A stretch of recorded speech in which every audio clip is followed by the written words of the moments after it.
नमस्कार दोस्तों, लोकसभा के चुनाव के परिणाम 4 जून को जारी हो चुके हैं और आपको बता दें कि देश की कुल 543 लोकसभा सीटों के लिए 7 चरणों में चुनाव हुए और लोकसभा चुनाव रिजल्ट आने के बाद एनडीए को काफी नुकसान का सामना करना पड़ा।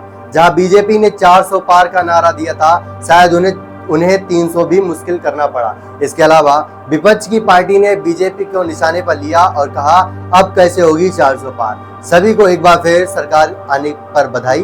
अब सबसे बड़ा प्रश्न, आखिर बीजेपी 400 पार क्यों नहीं हो पाई? इंडिया गठबंधन ने रणनीतिक चतुराई से कुछ मुद्दों पर बीजेपी को घेरने में सफल रही और 400 पार ना होने का सबसे बड़ा कारण विपक्ष ने नैरेटिव सेट किया कि सरकार आरक्षण खत्म कर देगी। इसके लिए गृह मंत्री अमित शाह का फर्जी वीडियो तक शेयर कर दिया गया। मामला इतना संवेदनशील हो गया कि तेलंगाना के सीएम के खिलाफ फर्जी वीडियो शेयर करने के लिए एफआईआर तक दर्ज कर दिया गया था। इसके अलावा एनडीए की सरकार बनी तो आरक्षण खत्म कर देगी, जिसकी वजह से बीजेपी को कहीं न कहीं दलित समुदाय का वोट का नुकसान झेलना पड़ा। दूसरा नैरेटिव सेट किया गया कि संविधान बचाओ। ये नैरेटिव सेट किया गया है कि बीजेपी 400 पार का नारा इसलिए लगा रही है ताकि बहुत से कानूनों को बदला जा सके। विपक्ष ने भी बहुत संगठित तरीके से इस बात को आम लोगों के बीच फैलाया और इसके अलावा इस बात को भी आम लोगों के बीच फैलाया गया कि बीजेपी सीबीआई और ईडी के जरिए मनमानी कर रही है। इसके अलावा अनैतिक तरीके से इस बात को फैलाया गया कि अगर मोदी जी इस बार जीते तो अगली बार चुनाव नहीं होंगे। इसके अलावा जेडीएस नेता रेवन्ना का स्कैंडल, जिसकी वजह से भी बीजेपी को काफी नुकसान हुआ, क्योंकि बीजेपी और जेडीएस कर्नाटक में एक साथ चुनाव लड़े और पूर्व सीएम एचडी देवगौड़ा के पोते सांसद प्रज्वल देवन्ना को का वीडियो वायरल हुआ, जिसके बाद विपक्ष ने बीजेपी को जेडीएस के साथ मिलकर चुनाव क्यों लड़ रही है इसका खिलाफ कार्रवाई करनी चाहिए।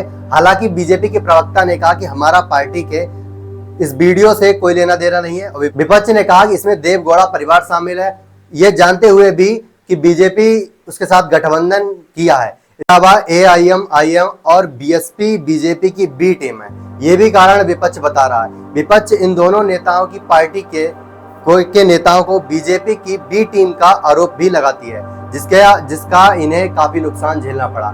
इसके अलावा बीजेपी का 400 पार का नारा उल्टा पड़ गया।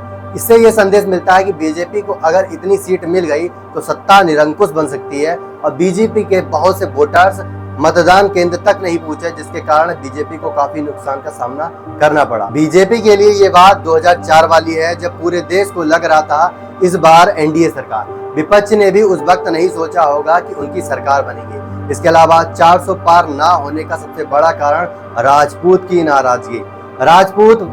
राजपूत वोटर्स को राजस्थान में नाराज पाया गया है, जिसके कारण बीजेपी को काफी नुकसान हुआ। फिलहाल बीजेपी 300 सीट के आसपास जीत दर्ज कर चुकी है।